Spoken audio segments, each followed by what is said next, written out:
माशाल्लाह ज़ेर निगरानी अब्दुल्ला खान दे ज़ेर निगरानी ये मेला थी है जी। तो असां वला मशहूर हैं ढांडला बिरादरान दे। ये अल्लाह ताला इन्हां को कामयाबियां देवे, अल्लाह ताला हमेशा इन्हां को मेले करवांदा रहे। सरदार अयूब खान दे भी मशहूर हैं, सरदार अली खान दे भी मशहूर हैं। इन्हां भी बड़ी मेहमानों की खिदमत की है, हौसला अफजाई की है। मेहरबानी बाकी सारे पाकिस्तान जिंदाबाद।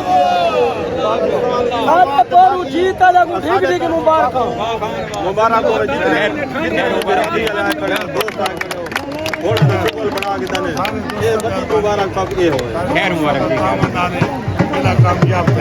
मेला कामयाब पूरा मन मिला, बड़ा मजा आया, बड़ा मजा, इतना बड़ा क्राउड है। अच्छा मैं कोई हार पाया पाया जी दीवारे मैं कोई हार पाया नहीं। शुक्रिया थोड़ा सर मेहरबानी।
Hello,